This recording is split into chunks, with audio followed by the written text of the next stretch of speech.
প্রথম হারভেস্টে আমার 31 মণ ফল হয়েছে। 31 মণ। জাব আছে, সাদা জাবের জন্য আপনার এই ইমিডাক্লোপ্রিড গ্রুপের যে ওষুধগুলা অনেক নাম আছে। তো গ্রুপটা ইমিডাক্লোপ্রিড, আর হচ্ছে আপনার মাকড়নাশকের জন্য এভামেকটিন গ্রুপের যে একটা ওষুধ আছে ওইটা, আর আমি নিয়মিত ছত্রাকনাশকের সাথে পাশাপাশি স্প্রে করি। আর মাটি থেকে পেঁপেটা ভাঙতে হবে। এইগুলো মাটি উঁচে, পেঁপে আছে নিচেই, মাটি থেকেও পেঁপে নিচে আছে। দেখেন কি অবস্থা। ওই দিকটা ধরলে মনে হইব কি আসলে একেবারে এই যে এটাও মাটি থেকে আসছে আর কি। আসসালামু আলাইকুম সম্মানিত দর্শক, সকল প্রকার কৃষক, তরুণ উদ্যোক্তা এবং কৃষিপ্রেমী বন্ধুদের জানাই হেল্প এগ্রো বাংলা চ্যানেলে স্বাগতম। আমার ভিডিওটা আপনারা যেখান থেকে দেখছেন, দেশ এবং প্রবাস থেকে, বিশ্বের যে কোনো প্রান্ত থেকে। তো আজকে কথা বলবো সুজন ভাইয়ের সঙ্গে। আমি আসছি আপনার ঝিনাইদহ সদরে। কিভাবে সুজন ভাই এই পেঁপে চাষে আসলে পুরো আপনি তাক লাগেছে ম্যাজিকের মতো, প্রতিটা গাছে যা ধরে আছে তা এরকমই সারা বাগানটাই। তো ঘুরে দেখাবো আপনাদের সঙ্গে আর শেয়ার করবো কীভাবে এই পেঁপে চাষে আসলে আইসা সুজন ভাই সাকসেস। তো চলুন শুরু করা যাক। আসসালামু আলাইকুম সুজন ভাই। ওয়ালাইকুম আসসালাম। কেমন আছেন ভাই? এই যে ভাই আলহামদুলিল্লাহ, ভালো আছেন আপনি? আমি বহুত ভালো আছি। তো আপনার বাগানে এসে আমার কাছে অনেক বেশি ভালো লাগতেছে আরো, যে এরকম আসলে একটা রেজাল্ট বানাইতে পারছেন। আমি জানি আপনি বিভিন্ন রকমের ফল চাষ করেন, কি কি ফল চাষ করেন এবং কি হঠাৎ করে এই পেঁপে চাষ আসলেন কিভাবে, নাকি আগে পরে কখনো পেঁপে চাষ করছেন, সব মিলে আপনাকে জানতে চাই। ভাই গত বছর আমি পেঁপে চাষ করছিলাম। আমাদের এখানের যে যশোরের স্থানীয় যে যাত্রা, এটা অনেক পপুলার ছিল। তা গত কয়েক বছর যাবত এই যাত্রায় ভালো রেজাল্ট আসতেছে না। আপনার গাছে মোজাইক ভাইরাস, গাছে ফল যখন আসে তখনই গাছের এই মাথা কুঁচকে যায়, অনেক সমস্যা আর কি সম্মুখীন হয়েছি। গত বছর আমি 6 বিঘা করছিলাম, তো লসের সম্মুখীন হয়ে আপনার এই ভিডিও দেখছিলাম ফোনের মাধ্যমে। তবে দেখলাম যে মানিকগঞ্জের জাত অনেকে করছে, অনেক ভালো রেজাল্ট, তাই আর কি আপনার কাছ থেকে চারা নিয়ে এখন যে আপনি চাষ করছেন, নতুন করে শুরু আপনি করছি। এই পেঁপে এখন পর্যন্ত কয়বার হারভেস্ট করছেন? আমি প্রথম হারভেস্ট করছি এই জমি থেকে। প্রথম এখন হারভেস্টে কত মন পেঁপে বিক্রি করছেন? প্রথম হারভেস্টে আমার 31 মণ ফল হয়েছে। 31 মন। হ্যাঁ, 31 মণ। এখানে কত বিঘা পেঁপে চাষ আছে? এইখানে আমার 1.5 বিঘা আছে। 1.5 বিঘায় আপনি তবে আগামীতে আরো বাড়াবো। 1.5 বিঘায় আপনি 31 মন পেঁপে 31 হারভেস্ট মণ আমি করছেন প্রথম ছিলেন। 1.5 বিঘা পুরো নাই, মানে 1.5 বিঘা একটু কম আছে আচ্ছা, আরকি। তার মানে এই 600 যে গাছ আপনি আছে। পেঁপে এখান থেকেও পেঁপে হারভেস্ট করছেন প্রতিটা হ্যাঁ, গাছ থেকে। এখান থেকে এই যে এইটুকু ফল ছিল। আচ্ছা, অনেক এই গাছে যে মাটি 31 মন পর্যন্ত পেঁপে আছে। হারভেস্ট করছেন প্রথমে, এটা বিশাল একটা ব্যাপার। আর আপনি এই যে বলছেন যে একটা ভাইরাসের কথা, যে মোজাইক বা বিভিন্ন রকম সমস্যা, আপনার এখানে আমি প্রতিটা গাছের মাথা একদম কসকসা দেখতেছি, প্লাস এই যে আপনার গাছের যে ফলন ধরে আছে এবং গুড়া মোটা মোটা, আসলে এটা একটা জাদুর মতো কাজ করছে আমার মনে তবে হচ্ছে। এটা রোগ সহনশীল, কোনো রোগবালাই তেমন একটা হ্যাঁ, নাই বললেই চলে। আপনি বাগানে কি কোন রকম এরকম এই যে ভাইরাসের কথা বললেন আছে কিনা? না, না। আমি ঐরকম সম্মুখীন এবছর আমি হই নাই। কারণ আমি গত বছর 6 বিঘায় লস খাইছি। জি, জি। তবে আমার একটা শিক্ষা ওই জায়গা থেকে হইছে। আচ্ছা, ওটা এবছর ক্ষেত্রে আমি যে চাষ অনেক ভালো করছেন এখন রেজাল্ট আপনার আসছে। নিজের কাছে কেমন হচ্ছে? এই যে আমি একটা গাছে even দাঁড়ায় আছি, যদি আমি এভাবে দেখাই, মানে দাঁড়াই এ ফলের কারণে আমার দেখা যাবে না। পুরো আমি লুকায় আছি তবে এই একটা গাছটা না, অবস্থায়। প্রতিটা গাছই একই এই যে রকম। এই যে কিছু আগে গাছটা, পরে ফল আসছে, তো সব গাছগুলো তারপরে একই বিশেষ রকম। করে আপনার সঙ্গে আরেকটা হলো, আমি শুধু এই ২টা ৩টা গাছ না, এদিকে আমি মানে একেবারে নিচে করে আমি দেখা যাচ্ছে আসলে। কিন্তু যে বলছি পিছনে যে যতদূর যায়, কোন একটা গাছে ফল কমতে আছে কিনা। না, তেমন একটা কোনো গাছেই ফল কমতি নেই। সামনের দিক যত আগাইবেন তত আরো মাটি থেকে ফল, নতুন যে গাছগুলো ফল ছেটেছে ওগুলো মাটি থেকে আসছে। আর এই যে একটা গাছ আছে, এটা মনে হবে কি পুরো এআই, আর এটা মানে গাছের গুড়া কাইটা মাটির ভিতরে ঢুকায় রাখে, এটা বামন প্রকৃতির। মানে নিচে গুড়া থেকে ফল আসছে। হ্যাঁ, আরো আছে, ওইটা তো ওইটা ওই যে কোনো জাদু আছে কিনা? জাদু কি আল্লাহ তাআলা দিছে, পাইছি জাত, ভালো জাত। না, এই যে এই দিকটা আর আরেকটা গাছ আছে, এটা পুরো মাটি থেকে ধরে আছে। শুধু না, এখানে দাঁড়ান। এই যে হ্যাঁ, এই যে এটা পুরো মাটি থেকে পেঁপেটা ভাঙতে হবে। এই হলো মাটি উঁচে, পেঁপে আছে নিচেই, মাটি থেকেও পেঁপে নিচে আছে। দেখেন কি অবস্থা। ওই দিকটা ধরলে মনে হইব কি আসলে একেবারে এই যে এটাও মাটি থেকে আসছে আর কি। এই যে প্রত্যেকটা গাছ। আর এই যে পেঁপে চাষ করছেন আপনি, থেকে গেছে বছরই মানে প্রথম নাকি আগে পরে করছেন? গত বছরে আমি প্রথম। আমি অন্যান্য আমার চাষই সবকিছু, জি, জি, অনেক চাষ আছে ফলমূল দিয়ে। তা মনে করলাম যে পেঁপেটা 12 মাস চাষ, তো জি। শীতে হয়তো 2-1 মাস ফল একটু কম থাকতে পারে, কিন্তু 12 মাস, এই জন্য আর কি পেঁপে চাষে মানে আমার সবাই আসা। 12 মাসিক ফসল চাষ করে, 12 ওটার মাসে মধ্যে পেঁপেও একটা। পেঁপে একটা আমার 12 মাসই ফসল। পেয়ারা, লেবু মানে এগুলো এবং একদম পেয়ারাও মানে 12 মাসই।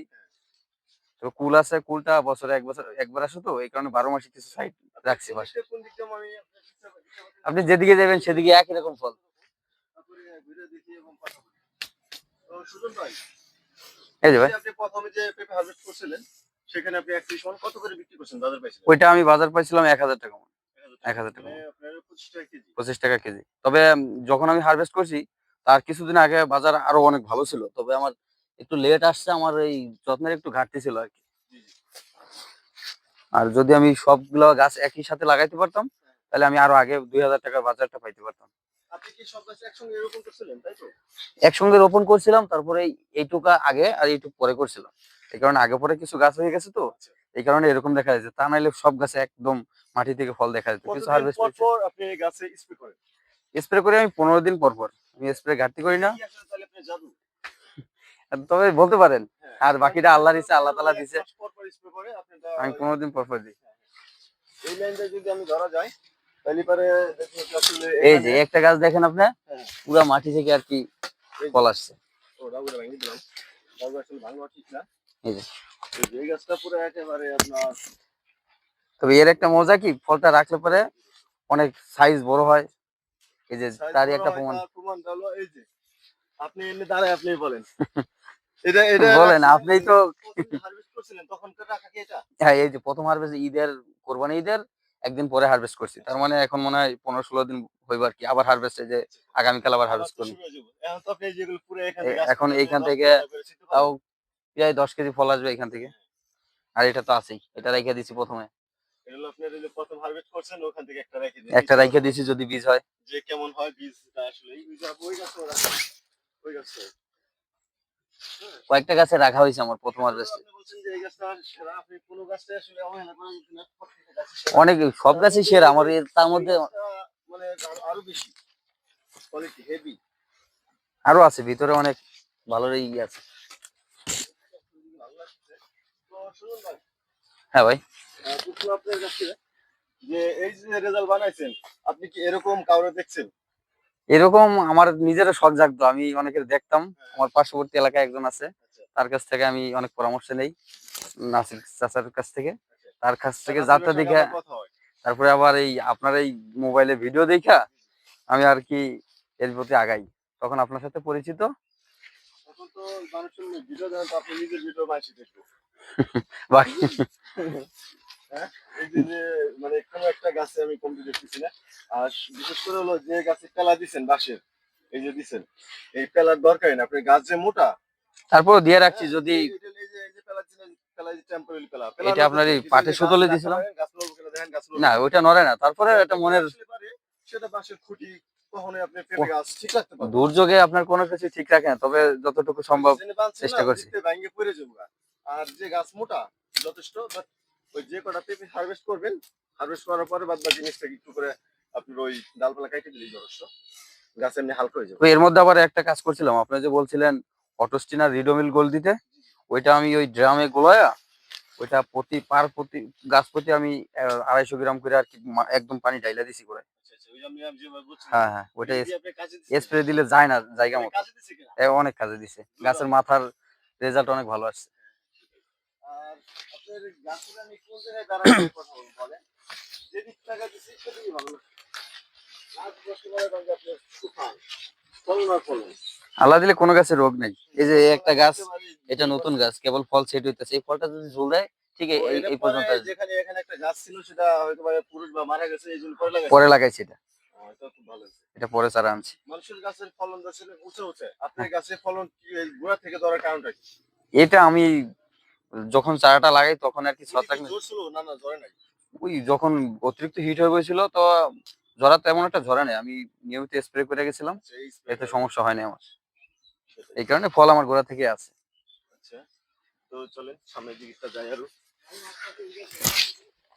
এই যে এদিকে আরো অনেকই আছে। সুজন ভাই, আপনার যে এই যে পেঁপে বাগান করা, এখানে কিভাবে আসলে সার মেডিসিন কিভাবে দেন, কতদিন পর পর দেন? এটা আমি পর্যায়ক্রমে দিই। গাছ তো লম্বা দেখতেছি না, প্রত্যেকটা গাছে খাটো লাগাইছেন তো অনেক আগেই। তবে আমি গাছে ভাই নাইট্রোজেন ব্যবহার করি না, নাইট্রোজেন একেবারেই সীমিত ব্যবহার করি, না দিলেই না। এতে আমি ফসফেট, তারপরে এমওপি যে পটাশ, এই এই সমস্ত সার আমি ব্যবহার করি বেশি। এই দিনও আমি অবশ্য গাছে বোরন দিছি, তবে আমি নাইট্রোজেন খুব কম দিই, এই কারণে গাছের কম। ওকে।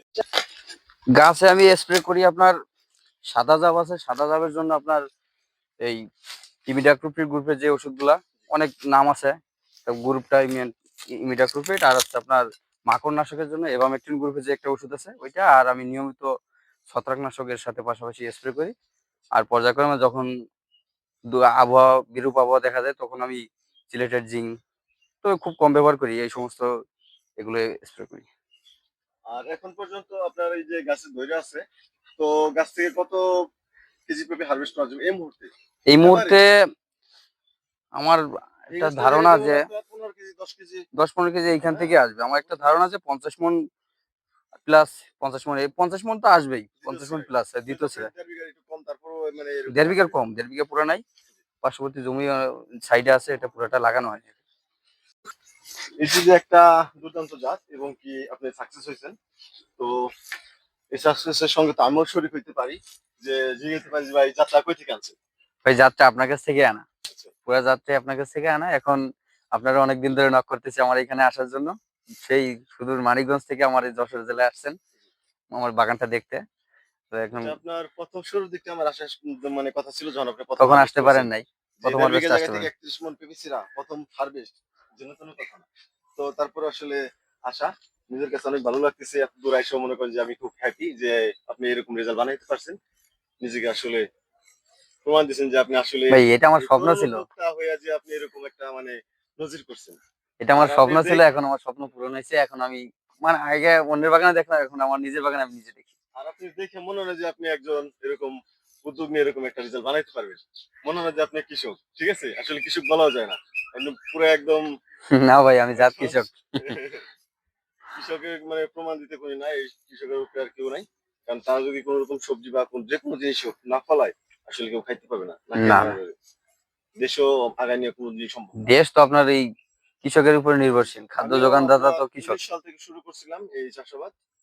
তো শুধু পেঁপে না, বিভিন্ন রকমের সবজি চাষ করি। আপনি যেমন ফল চাষ করেন, আমি হলো বিভিন্ন রকম সবজি, আমার সব চাষই আছে বেগুন, আলহামদুলিল্লাহ। সিম, তারপর আপনার ফুলকপি, গাজর, এগুলো নিয়ে কাজ করি। আমি ফুলকপি করি সিজন তো অনুযায়ী, যে এই বছর সবজিগুলো আছে আসলে আছে আমি আমার করি। আপনার ওই শুধু পেঁপেই করছি, অন্য কোনো সবজি টবজি করিনি।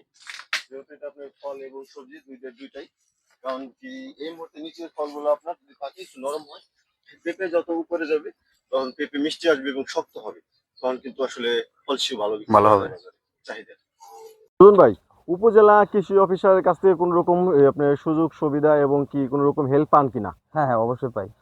আমার নিকটস্থ উপজেলা কৃষি অফিসার যেমন ব্লক সুপারভাইজার আছে, জি। আমার নামে নাম আচ্ছা। সুজন চাচা, তার মাধ্যমে তার কাছ থেকে পরামর্শ নিয়ে অনেক, সে আমার খুঁটিনাটি বিষয় দেখাশোনা করে, আচ্ছা। তার পরামর্শ অনেকটা ভালো রেজাল্ট পাই আমি, সেভাবে আগাইতেছি, সবার সাপোর্টেই ফুল সাপোর্টে আমি আগায় যাইতেছি আর কি। জি। আলহামদুলিল্লাহ ভালো। আপনি বলছিলেন যে এই দিকটা আসলে এক একটা গাছ থেকে আপনার ওই সব মিলে বলছেন যে 15 কেজি। আমি এখানে দেখছি এক একটা গাছ থেকে আপনার পেঁপে হারভেস্ট করা যাইব 20 কেজি 25 কেজি পর্যন্ত। বিশেষ করে যদি কাছে আসি দেখি, এই দিকের গাছগুলো আপনার আরও বেশি, একেবারে খাটো খাটো, এই যে আরও এই যে এই গাছটা কম বয়সী গাছ। 10 কেজি প্লাস হবে ফলে। ওই গাছটায় ফলন নাই ঠিক আছে, কিন্তু এই গাছটা আপনার 10 কেজি আরও বেশি হবে ভাই। এই যে এখানে ছিললে আপনার 20 কেজি পেঁপে হইব, 10 কেজি না, 20 কেজি। সবগুলো পেঁপে সাইজ হয়ে গেছে অলরেডি। এক একটা আপনার যে বড় বড়, এবং এখান থেকে আপনি 10 পিস পেঁপে ছিললেই তো আপনি 20 কেজি হয়ে যায়। এক একটা 2 কেজি করে আছে। এই যেটা লম্বা পেঁপে, সামনের দিকটা যাইতেছি, দু একটা গাছে একটু কম আছে। তো অ্যাভারেজে বলছে ভাই 15 কেজি, এটাই ঠিক। কারণ দু একটা গাছে তো পেঁপে একেবারে কম শুরু হইতেছে আসলে, সব মিলে। সুজন বাড়ির বাগানে আমি ঝিনাইদহ আসছি। তো এটা হাটগোপালপুর, ঝিনাইদহ আপনার জেলায় হাটগোপালপুরে। তো সুজন বাড়ি বিশেষ করে একটা জিনিস দেখামু যে অনেকের গাছের মাথা পাতা এটাই থাকে, ফ্যাকাশে থাকে, কিন্তু এই বাগানে আমি কোনো কিছুই এরকম দেখতেছি না। একদম সেরকম পেঁপের কালার, লাইট কালার, চকচকে ঝকঝকে। সেই মানিকগঞ্জ থেকে আসা এরকম সুন্দর রেজাল্ট হওয়ার কারণে কিন্তু এরকম একটা ভিউ আমি কল্পনা করতে পারিনি। বিশেষ করে এই গাছটা যদি দেখা যায়, আপনার মনে হয় আসলে এই গাছটা থেকে 40 কেজি পেঁপে ছিঁড়া আসলে সম্ভব, কিন্তু না, 20 কেজি আপনি ছিঁড়তে পারবেন অন্তত একটা গাছ থেকেই। কোনো একটা আপনার ফাঁক ফোকর নাই, পেঁপে আর পেঁপে একদম শিলানো। যেদিক তাকাম শুধু সেদিকে পেঁপে আর পেঁপে, পুরো অভয়ারণ্য। ঠিক আছে।